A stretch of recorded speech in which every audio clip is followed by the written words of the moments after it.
আর একটা বালিশের লোক। তো তিনখানে রাখলাম কেন? এক জায়গায় রাখলে অনেক সময় বিরক্তির কারণে বন্ধ করে দিলাম তিনোটা। এই জন্য দূরে দূরে থাকে, যাতে করে হ্যান্ড গিয়ে বন্ধ করলে তো উঠতে এলাম। বুদ্ধিমতো বুদ্ধি ছাড়া চললে আমাকে তো উঠতেই হবে, কারণ যেটা আমি উঠার জন্য বুদ্ধি, কারণ আমার তো নামাজ ফজর পড়তে হবে কিনা আমার তো উপায়ই নাই।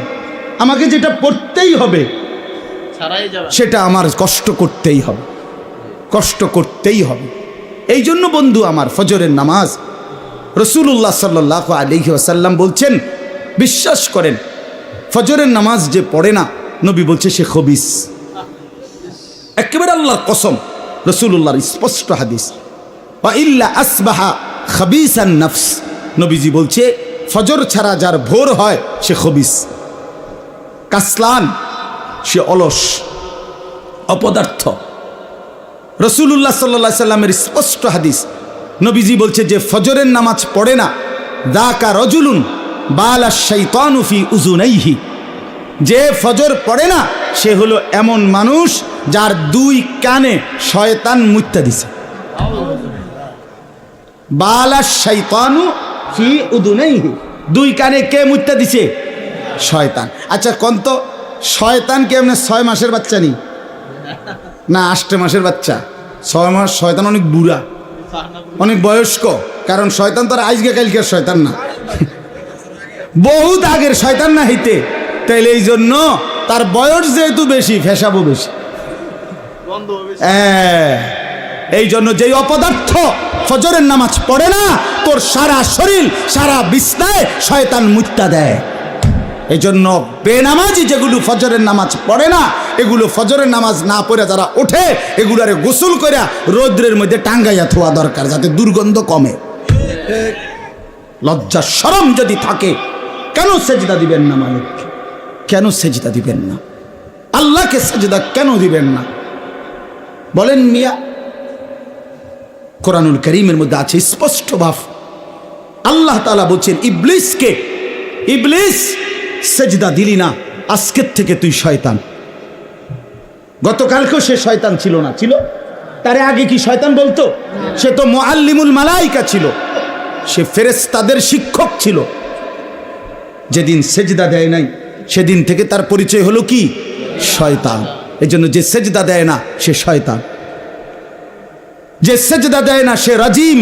রাজিম ফখরুজ ফাইন্নাকা রাজিম। আল্লাহ বলছে বের হ, তুই অভিশপ্ত, রাজিম। আউযু বিল্লাহি মিনাশ শাইতানির রাজিম। কোরআন শরীফের আয়াত। আল্লাহ বলছেন যে সেজদা দেয় না এই ইবলিসকে আল্লাহ বলছে ওয়া ইন্না আলাইকাল লানাতা ইলা ইয়াউমিদ্দিন। এটা কোরআনের আয়াত। সাংঘাতিক কথা ভাই। আল্লাহ বলছে ইবলিস তুই আমারে সেজদা দিলি না, তো আজকের থেকে নিয়ে কিয়ামত দিবস পর্যন্ত তোর উপরে আল্লাহর লানত। বেনামাজি তোর উপরে আল্লাহর লানত, লানত, লানত, লানত। খোদার গজব, খোদার গজব, খোদার গজব। আল্লাহর লানত নিয়ে জীবন সুন্দর হয় না। চুল ফিসের দিকে ফিরানোটার মধ্যে জিন্দিগি না। মোটরসাইকেল চালাইলেই জীবন না। আরেক বেডি আমনের লগে কথা কই দেখে এটা সুখের কিছু না। বেডিও অসিব্য, আমনও অসিব্য। বুঝেন নাই? বেডিও অসৎ, আমনও অসৎ। এটা কোনো সুখের কিছু না, এটা কোনো প্রশংসার কিছু না, এটা সুখের কিছু না। অতএব এটা জরুরি বিষয়। এত অভিশাপ নিয়ে কেমনে জীবন কাটে ভাইয়া? কোরআন শরীফে আছে ভাই, সরাসরি কোরআনের আয়াত, সবগুলো কোরআন শরীফের আয়াত বললাম। জাহান্নামীকে যখন জাহান্নামে ফেলা হবে, জাহান্নামী বিকট চিৎকার করবে। কোরআন শরীফে আছে ফেরেশতা তখন বলবে মা সালাকাকুম ফি সাকার, এই বেঈমান জাহান্নামে কেন আসলি? এই তখন কোরআন শরীফে সরাসরি আয়াত। জাহান্নামী ফেরেশতাকে বলবে ক্বালু লাম নাকু মিনাল মুসাল্লিন। কি কোরআনের আয়াত কি না এটা? জাহান্নামী বলবে ফেরেশতা ভাই কেন জাহান্নামী হলাম? লাম নাকু মিনাল মুসাল্লিন, আমি নামাজি ছিলাম না। কি ছিলাম না? বলেন না বাবা, কি ছিলাম না? নামাজি ছিলাম, নামাজি ছিলাম, নামাজি ছিলাম। কোরআন শরীফে আছে আল্লাহ বলেন ওয়াইলুন ইয়াউমা ইদিল লিল মুকাদ্দিবিন, মিথ্যা মিথ্যাবাদী নাফরমান পাপীদের জন্য সেদিন জাহান্নাম। তো কেমন পাপী, কেন পাপী? আল্লাহ বলেন ওয়াইদা কিলা লাহুমুর কাউ লা ইয়ারকাউন, যখন তাদেরকে দুনিয়ায় বারবার বলা হতো রুকু দিতে, সেজদা দিতে, নামাজ পড়তে, লা ইয়ারকাউন, তারা রুকু দিত না, সেজদা দিত না, নামাজ পড়তো না। এই জন্য আজকে হাসরের ময়দানে তাদের জন্য জাহান্নাম। আর কেমনে বলতো, আর কিভাবে বলতো ভাই? কোরআন শরীফে আছে, তাআলা বলেন হাসরের ময়দানে প্রত্যেককে আল্লাহ তাআলা একেবারে পুরা শরীর বিবস্ত্র করে দাঁড় করাবেন। ইয়াউমা ইউকশাফু আন সাকিন, একদম টাকনু পর্যন্ত, নিচ পর্যন্ত কোনো শরীরে কোনো কাপড় থাকবে না, একবার উন্মুক্ত খোলা। এই অবস্থায় দাঁড়াবার পরে আল্লাহ তাআলা বলেন ওয়ায়ুদআউনা ইলাস সুজুদ, যত নাফরমান আল্লাহকে সেজদা দেয় নাই, কোরআন শরীফের আয়াত, ফেরেশতা তাদেরকে ডাক দিয়া বলবে বেঈমান, তোর এতগুলো সেজদা মোট ছুটেছে তোর হায়াতে, এগুলো এখন দে। ওয়ায়ুদআউনা ইলাস সুজুদ, সেজদা দিতে বলা হবে। আল্লাহর কসম, আল্লাহ বলেন ফালা ইয়াস্তাতিউন, লক্ষ কোটিবার চেষ্টা করেও নাফরমান একটা সেজদাও দিতে পারবে না। আজকে তো কোনই বাঁকা হয়, কোমর বাঁকা হয়, হাঁটু বাঁকা হয়, আল্লাহর কসম সেদিন কিছুই বাঁকা হবে না। খাশিআতান আবসারুহুম, আল্লাহ বলে চোখ নিচের দিকে নামায়া রাখবে। তারহাকুহুম যিল্লা, লাঞ্ছনা আর অপমান তাকে ঘিরে ধরবে। বেইজ্জতি, বেইজ্জতি। পাক্কা নিয়ত করো, আলাদা আলাদা নিয়ত করো, আলাদা আলাদা নিয়ত করো। যুবক ভাই, তুমি আলাদা বদলাও, একজন হলে একজন বদলাও। আমার 50 বছর বলার দ্বারাও যদি কেউ একজন বদলে যায়, আর মালিক যদি এই উসিলায় আমারে মাফ করে দেয়, আমি সার্থক। শেষ কথা আমার, এবার আমি শুধু তর্জমাটা শুনাই। আমার মূল বক্তব্যটা আমি অনুরোধ করলাম, এতগুলো ছেলেকে দেখেই মূলত নামাজের এই গুরুত্ব দিলাম। ভাই, তোমাদের চেহারা সুরতে অনেক মহব্বত করো, আমরা জানি, ভালোবাসো, আমরা জানি। আমারে বারবার ছেলেরা বলছে যে হুজুর, ছেলেদের সবার আবদার আপনি আসেন, এই জন্য আসছে। আমি জানি এই ভালোবাসা আল্লাহর জন্য, না আর কোনো কিছুই নাই, আর কোনো অন্য কোনো আত্মীয়তা আপনাদের সাথে আমাদের নাই, ঠিকই না? বলেন না কেন? শুধু আল্লাহর জন্য। কার জন্য বলেন? আল্লাহর জন্য, আল্লাহর জন্য, আল্লাহর জন্য, আল্লাহর জন্য। অতএব আজকে এতগুলো ছেলেকে দেখেই মূলত, বয়স্ক বাবা আপনাদের কষ্ট নিয়ে না, আপনাদেরকে বেশি কিছু বলতে পারলাম না, কিন্তু এই নওজোয়ান আপনাদের ছেলে, এরা আপনাদের ভাতিজা, আপনাদের নাতি, আপনাদের সন্তান। এরা যদি নামাজি হয়, ইসলামের রং বদলে যাবে, বাতিলের অন্তরাত্মা কাঁপবে, ইসলামের দুশ্মনদের ভিত নড়ে যাবে, ভিত নড়ে যাবে।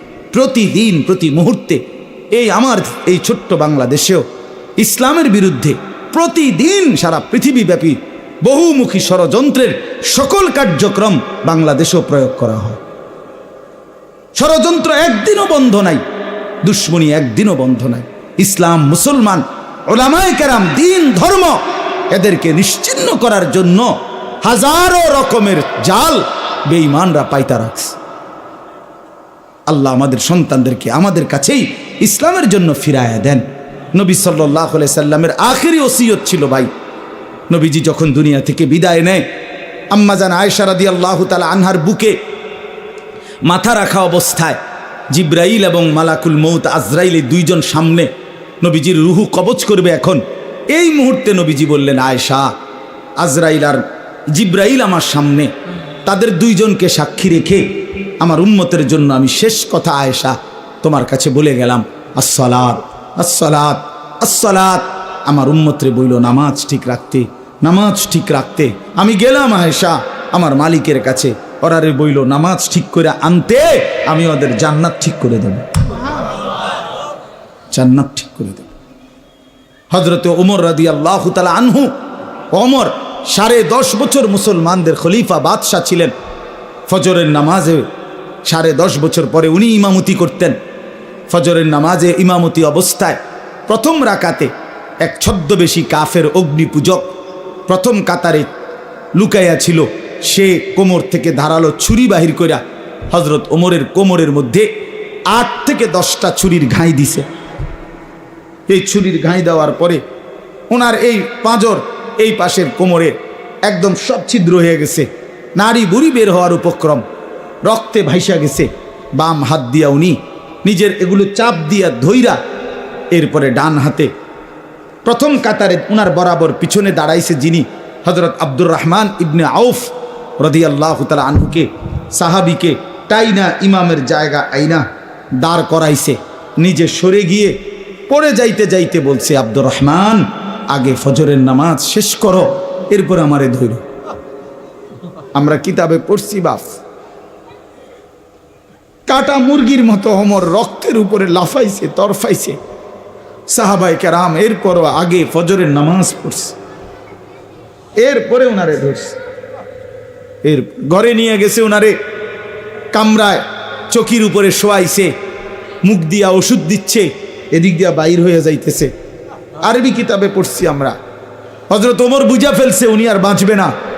কিতাবে লিখছে উনি ওনার ছেলেকে ডাক দিয়া বলছে, আব্দুল্লাহ ইবনে ওমরকে বলছে, আব্দুল্লাহ, তুই আমারে চকির থেকে নামায় দে, আমারে মাটিতে রেখে দে, আমার গালটা মাটির সাথে লাগায় দে, আমি একটু মাটিতে গড়াগড়ি করে আমার জীবনটা দিতে চাই, যেন আমার এই মাটির গড়াগড়ি দেখা আমার মালিকের দয়া হয়, আমারে যেন মাফ করে দেয়। এই ছিল আমিরুল মুমিনিন ওমরের জিন্দেগি। উনি বলছে, দা খাদ্দি আলাল আরদ, আমার গালটা মাটিতে রেখে দাও, আসা রব্বি আইয়ারহামানি, বাদশার মতো মরতে চাই না, চকিতে মরতে চাই না, মাটিতে ফেলে দাও, মাটিতেই পড়ে থাকি, যেন আমার আল্লাহ, আসা রব্বি আইয়ারহামানি, আমার আল্লাহ যেন আমার একটু দয়া করে। নিয়ত করলাম তো ইনশাআল্লাহ, ছেলেরা ভাই নিয়ত করছো না ইনশাআল্লাহ? আল্লাহ তোমাদেরকে হিম্মত দান করেন, আল্লাহ তাআলা কবুল করেন। এই সূরাটার এবার তর্জমা শুনাই, তাইলেই কথা শেষ। কোরআনুল কারীমের 30 নম্বর পারা, কোরআনুল কারীমের 99 নম্বর সূরা, সূরায়ে জিলজাল। এই সূরার 8টা আয়াত। আল্লাহ তাআলা বলেন, ইদা জুলজিলাতিল আরদু জিলজালাহা। আল্লাহ তাআলা এই পৃথিবী যখন ইসরাফিল ফু দিবে, কিয়ামত হবে, পৃথিবীর সব কিছু ধ্বংস হবে, তখন একটা ভূমিকম্প হবে। প্রথম ওই ভূমিকম্পে কাঁপতে কাঁপতে জমিনের উপরে যা কিছু আছে, মানুষ, গরু, ছাগল, কীট পতঙ্গ, জন্তু, জানোয়ার, অর্থ সম্পদ, ঘর বাড়ি, দালান, বিল্ডিং, স্বর্ণ রৌপ্য যা আছে সব কিছু প্রথম ফুৎকারে কাঁপতে কাঁপতে ভূমিকম্পের মাধ্যমে জমিনের তলদেশে চলে যাবে। সব জমিন পুরা ফাঁকা। নির্দিষ্ট সময় পরে আল্লাহ তাআলা আবার ইসরাফিল আলাইহিস সালামকে সৃষ্টি করে আবার বলবেন, এবার দ্বিতীয় ফু দাও। এই দ্বিতীয় ফু যখন আবার দিবে, এই কথাটা এখানে বলতেছে, ইদা জুলজিলাতিল আরদু জিলজালাহা, জমিন তখন আবার কাঁপতে শুরু করবে, ভূমিকম্প হবে আবার দ্বিতীয়বার। এই দ্বিতীয়বারের ভূমিকম্প যখন হবে, আল্লাহ বলেন, ওয়া আখরাজাতিল আরদু আসকালাহা, জমিনের তলদেশে যা কিছু ছিল সব কিছু জমিনের উপরে উঠে আসবে।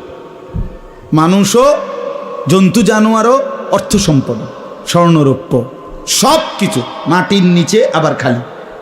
একটু আগে কোনটা খালি ছিল? মাটির উপরটা। এখন খালি হয়ে গেছে কোনটা? মাটির নিচটা। সব উপরে আসবে। একটা আশ্চর্য কথা শোনেন, এই আয়াতের তাফসিরে আছে, নবী সাল্লাল্লাহু আলাইহি সাল্লাম বলেন, মাটির নিচের সমস্ত স্বর্ণ রৌপ্য মণি মুক্তা হীরা জহরত অর্থ সম্পদ সব মাটির উপরে স্তূপ হয়ে যাবে এই হাসরের মাঠে। আর ওইগুলো আল্লাহর কুদরতে এগুলোর জবান খুলে যাবে।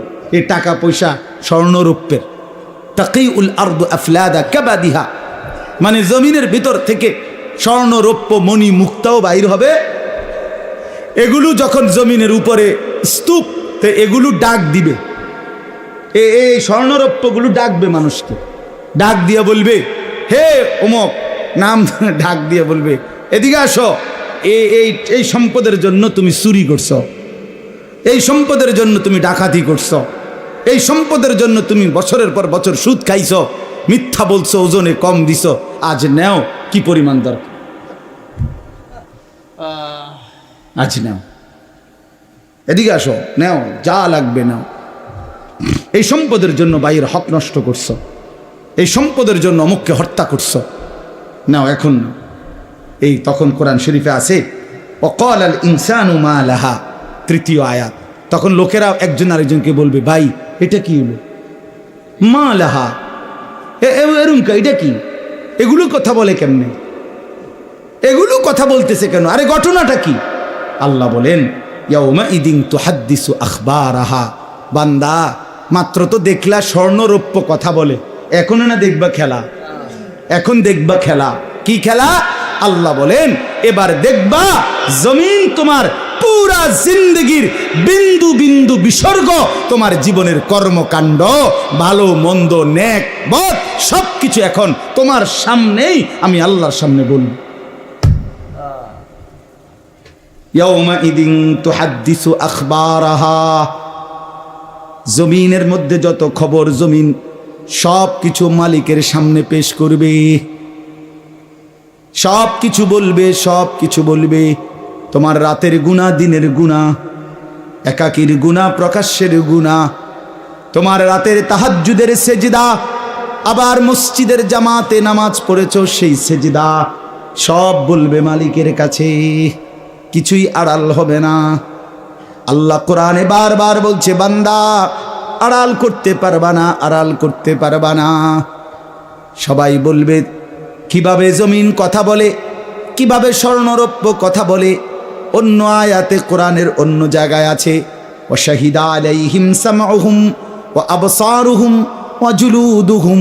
আল্লাহ বলেন তোমাদের কান, তোমাদের চোখ, তোমাদের সারা দেহের চামড়া আমি আল্লাহর সামনে তোমাদের জিন্দেগির সব কাজ সম্পর্কে সাক্ষী দেবে। শরীরের প্রতিটা চামড়া কথা বলবে। কেন কথা বলে, কেমনে কথা বলে?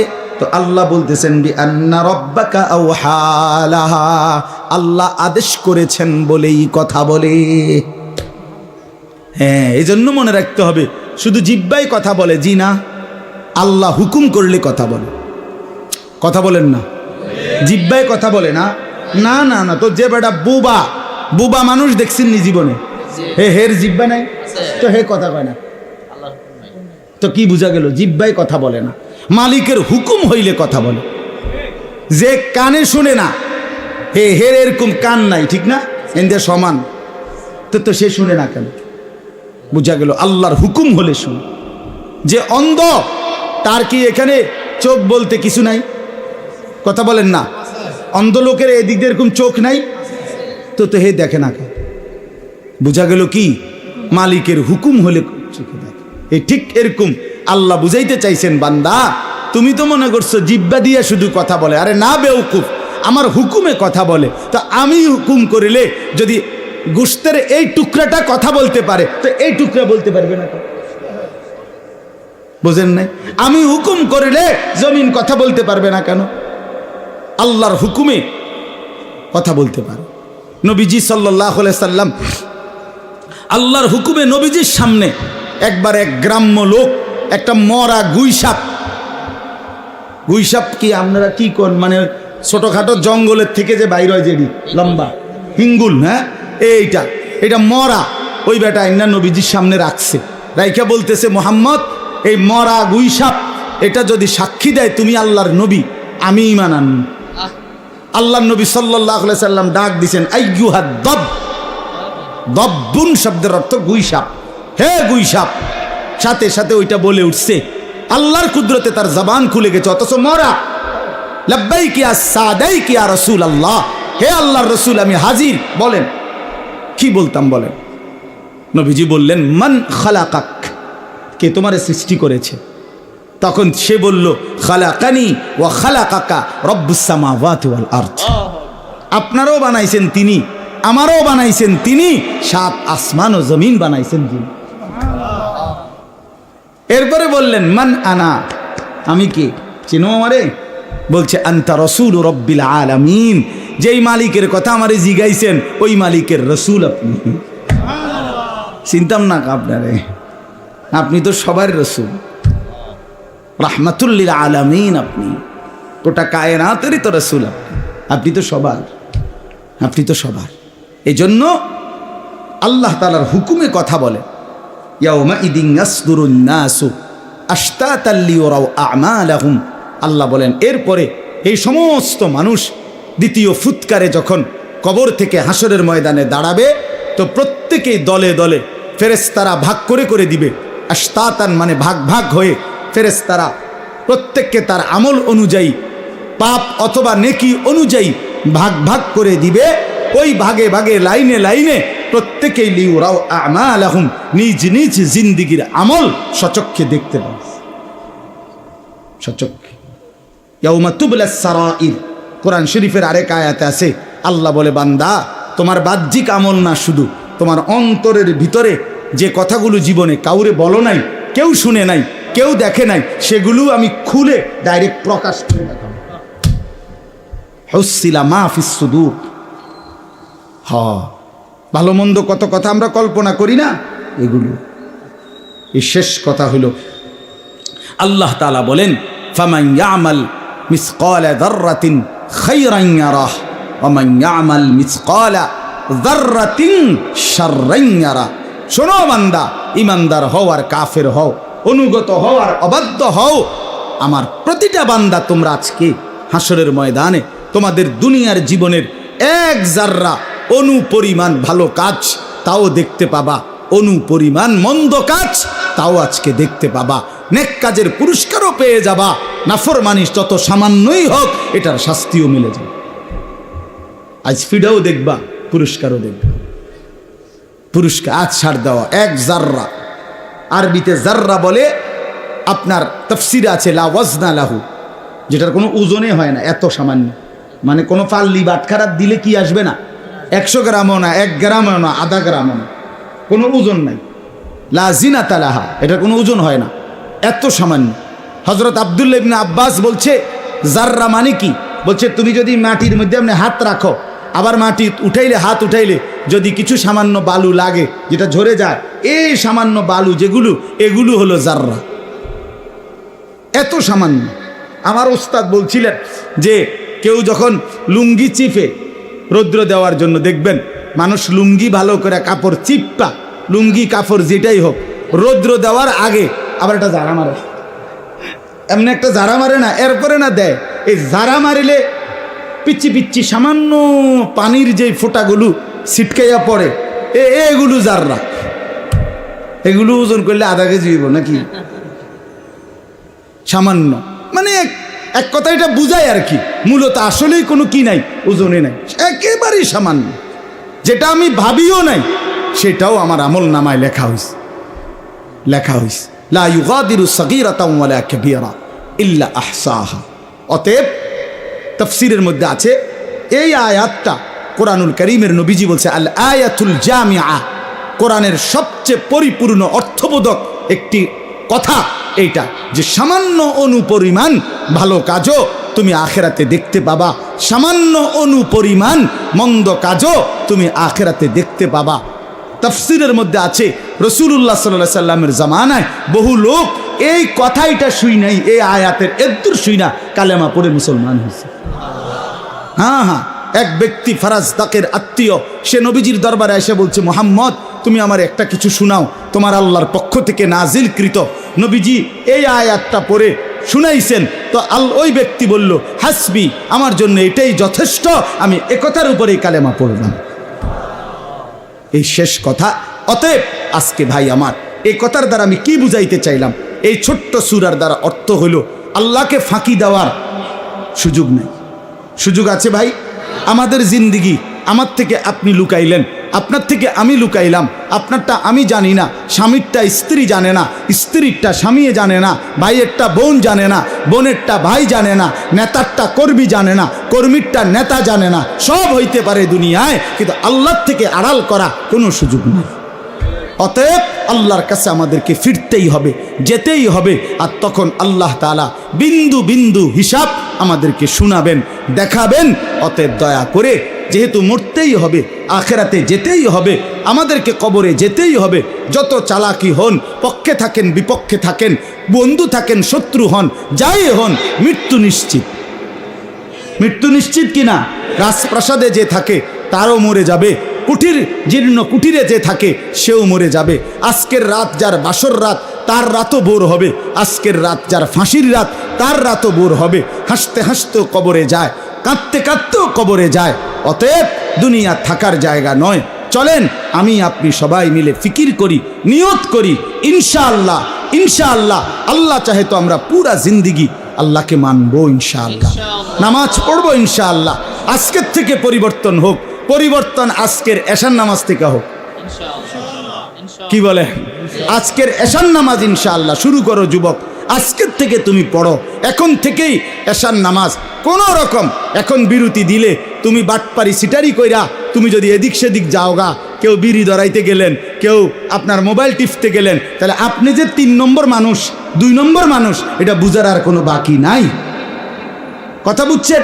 এই জন্য কষ্ট করে হলেও প্রত্যেকে ইনশাআল্লাহ এখানে আমরা দাঁড়িয়ে বসে যতজন আমরা সবাই মুসলমান না, তাহলে আমাদের সবার উপরে নামাজ ফরজ, ঠিক কিনা বলেন? অতএব ইনশাআল্লাহ পরিবর্তন হোক। 2024 সালের কত তারিখ? 15ই নভেম্বর এশার নামাজ থেকে আল্লাহ আমাদেরকে কবুল করেন, তৌফিক দান করেন, এই মাহফিলকে আল্লাহ তাআলা বরকত দান করেন। রোয়াচালা ইসলামী যুব সমাজ আল্লাহ তাআলা সমস্ত যুবকদেরকে নেককার বানিয়ে দেন। চেয়ারম্যান সাহেবকে হায়াত দারাজ করেন। এলাকার শ্রদ্ধেয় মুরব্বী বাবারা যারা এসেছেন আল্লাহ আপনাদের সবাইকে উত্তমভাবে কবুল করে নেন।